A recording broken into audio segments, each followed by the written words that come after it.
Suicide Prevention, a public service announcement by Crystal Jordan. Reaching out, saving lives, suicide prevention. The keys to suicide reduction and prevention are recognizing the signs of suicide and the symptoms, as well as awareness and prevention.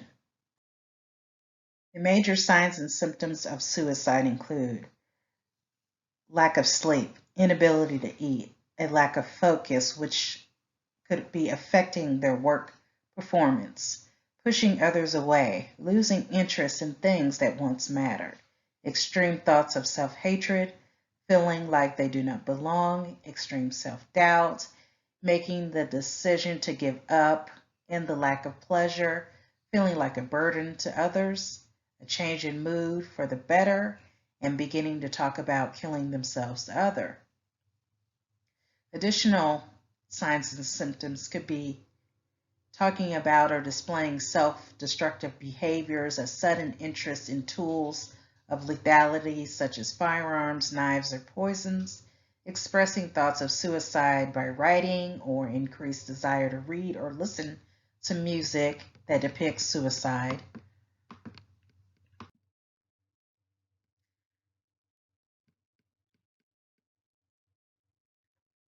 Awareness and education are key. Over 800,000 people die by suicide annually, representing one person every 40 seconds. Suicide is the 15th leading cause of death globally, accounting for 1.4% of all deaths. Suicide is the leading cause of death in people aged 15 to 24 in many European countries. Globally, suicide rates among this age group are higher in males than females. Self-harm largely occurs among older adolescents and globally is the second leading cause of death for older adolescent girls. 135 people are affected by each suicide death. This equates to 108 million people bereaved by suicide worldwide every year. Suicide is the result of a convergence of risk factors, including but not limited to genetic, psychological, social, and cultural risk factors, sometimes combined with experiences of trauma and loss. Relatives and close friends of people who die by suicide are at a high risk group for suicide due to the psychological trauma of a suicide loss, potential shared familial and environmental risk, suicide contagion through the process of social modeling, and the burden of stigma associated with this loss. Suicide reduction and prevention strategies. Suicide prevention strategies aim to prevent suicide among targeted high-risk groups, but also at a universal level. Effective suicide prevention strategies need to incorporate public health policy strategies and healthcare strategies, incorporating measures with the strongest evidence of efficacy, such as restriction of access to lethal means, treatment of depression, ensuring chain of care, and school-based universal prevention methods are just to name a few. Some obstacles to suicide reduction and prevention strategies. Suicide prevention programs face ongoing challenges, including insufficient resources, such as a lack of grant funding from year to year, ineffective coordination, which means they aren't able to collaborate with other agencies throughout the city or country, making it very difficult to meet the needs of their clients. Limited access to surveillance data on suicide and self-harm, lack of enforced guidelines, lack of independent and systematic evaluation methods. These are just a few of the obstacles that certain agencies and community action centers face on a daily basis.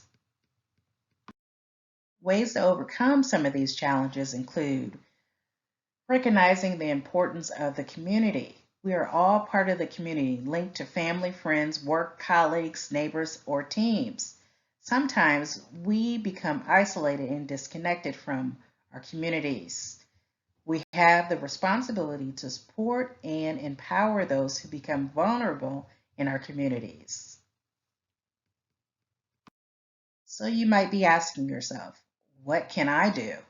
Some simple things that any one of us can do to help prevent suicide include: if you're worried about someone in your community, reach out to them. Ask them, are you okay?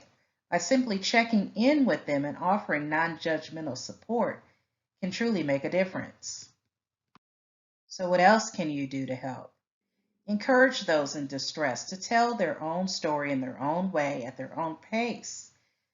By encouraging and engaging in active listening and reaching out to those who are vulnerable in the community, together we can build resilient and stronger communities. Now you might be asking yourself, what can I do personally to help reduce suicide? Participate. Everybody has a role to play in preventing suicide. And the Lifeline has lots of ways that can help you take part. With your help, we can spread awareness about suicide prevention and mental health to save lives.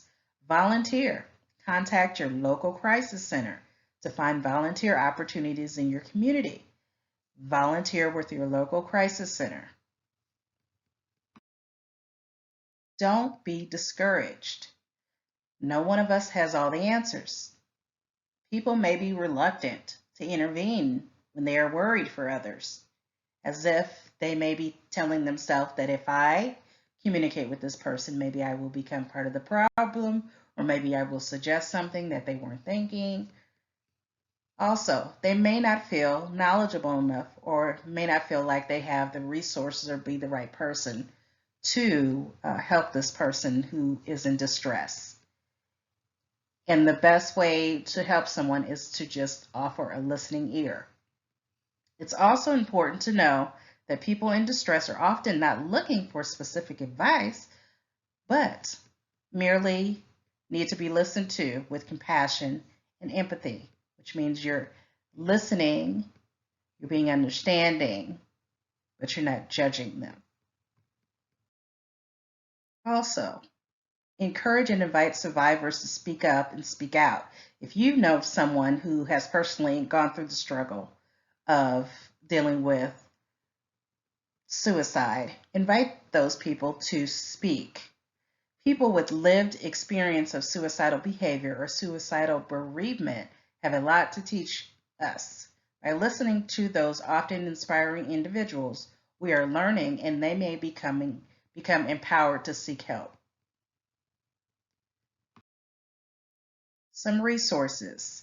The National Suicide Prevention Lifeline is a national network of local crisis centers that provide free and confidential emotional support to people in suicidal crisis or emotional distress 24 hours a day, 7 days a week.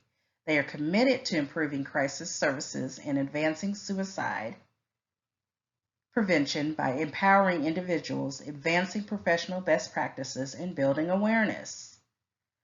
The number to reach out to them is 1-800-273-TALK or 8255. They also have information in Spanish. That number is 1-888-628-9454. The next pages include the personal references that I used to complete this public service announcement. I thank you for your time and your attention. Thank you.